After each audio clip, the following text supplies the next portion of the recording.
कोई अधिकारी यहाँ उपस्थित नहीं है, कोई किसानों की बात सुनना नहीं चाहता और ये मैं मुख्यमंत्री जी को लिख के भेजूंगी। नमस्कार आदाब दोस्तों, हमारा नाम है आजाद और आप देख रहे हैं आजाद बोल। आज हम आपके पास वो खबर लाए, वो बात लेकर के आए जिसको आपको समझना चाहिए।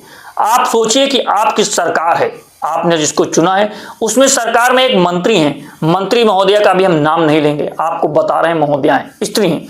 उस आधार पे वो लोगों को बुलाती हैं, किनको बुलाती हैं? अधिकारियों को, प्रशासनिक अधिकारियों को, और वो जानना चाहती हैं, समझना चाहती हैं कि किसानों के साथ ऐसी ज्यादती क्यों हो रही है, क्यों किसानों के मुद्दों पर बात नहीं हो रही है, क्यों उनकी परेशानियां बढ़ती ही चली जा रही हैं। अब आप सोचेंगे कि मंत्री महोदय ने बुलाया है तो जो प्रशासनिक अधिकारी हैं वो तो दौड़े दौड़े जाएंगे, मीटिंग में शामिल होंगे, उनकी बात सुनेंगे, उनके आधार पे काम करेंगे। लेकिन हर जगह पर ऐसा नहीं होता है। आईपी सिंह ने जो वीडियो शेयर किए उसके साथ जो लिखा है वो आपको सुनना चाहिए और समझना चाहिए। जो वो पीडीएस समाज की बात कर रहे हैं, पीडीएस समाज के मंत्री को भी किस तरह से ब्राह्मणवाद के शिकार होना पड़ रहा है। वो जो अधिकारी हैं वो उच्च वर्ग से आ रहे हैं तो वो आ ही नहीं रहे हैं। ये बात आपने देखी थी श्रीमती मायावती के काल में कि जब उन्होंने अपनी सत्ता को संभाला था तो किस आधार पर सारी चीजों को परिवर्तित कर दिया था। अब लेकिन उन चीजों को कैसे जमीन पर उतारा नहीं जा रहा है, उनका किस तरीके से विरोध हो रहा है, और वो खुले मन से कह रही हैं, रिपोर्टर को सामने कह रही हैं, मीडिया के सामने कह रही हैं कि हम मुख्यमंत्री जी से इस बात की शिकायत करेंगे कि हमारे कहने पर भी लोग आ नहीं रहे, अधिकारी आ नहीं रहे, तो कैसे किसानों की समस्या का हल होगा। आप यह वीडियो देखिए। 12 बजे तक कोई अधिकारी यहाँ उपस्थित नहीं है, कोई किसानों की बात सुनना नहीं चाहता और ये मैं मुख्यमंत्री जी को लिख के भेजूंगी। आईपी सिंह ट्वीट करते हैं, पीडीए दलित समाज से आती हैं कैबिनेट मंत्री श्रीमती बेबी रानी मौर्य जी। अपने गृह जनपद आगरा में उन्होंने बैठक में अधिकारियों को बुलाया। ज्यादातर दबंग अधिकारी स्वर्ण समाज से हैं। वे अक्सर पीडीए समाज के मंत्रियों को अपमानित करती हैं, इसलिए वे नाराज हुए और किसान बैठक को स्थगित कर दिया। तो आपने वीडियो भी देखा और आईपी सिंह का जो ट्वीट था वो भी हमने आपके साथ साझा किया। अब आप सोचिए कि किस आधार पर सारी चीजें धरातल पर उतारी जा रही हैं, क्या बातें की जा रही हैं और क्यों उन मंत्रियों की बात नहीं सुनी जा रही है।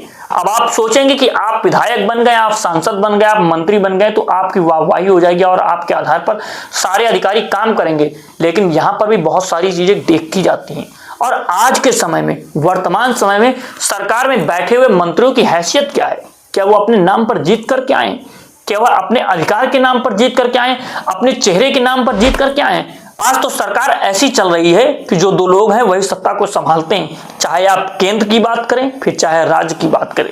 राज्यों में भी जिस तरीके से मुख्यमंत्री लोगों को अपनी ताकत है केंद्र में बैठी सरकार के आगे, वो भी आप देख सकते हैं और समझ सकते हैं कि हर पल हर घड़ी ये शंका सताई रहती है कि कब हमारा पद जाएगा और कब रहेगा।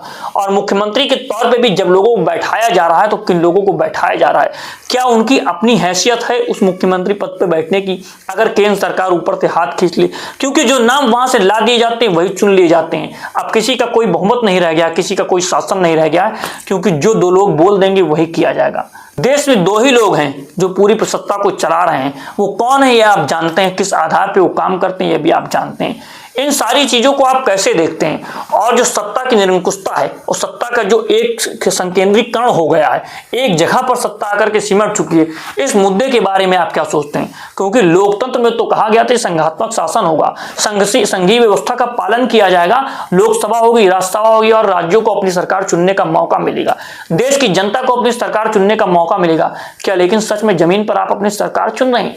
क्या आपके सामने जो चीजें थोप दी जा रही हैं उन्हीं को आप लेकर के स्वीकार नहीं कर ले रहे हैं? किस तरह की राजनीति बढ़ाई जा रही है हमारे देश में, संघीय व्यवस्था के ढांचे को पूरी तरह से समाप्त करने की कोशिश की जा रही है।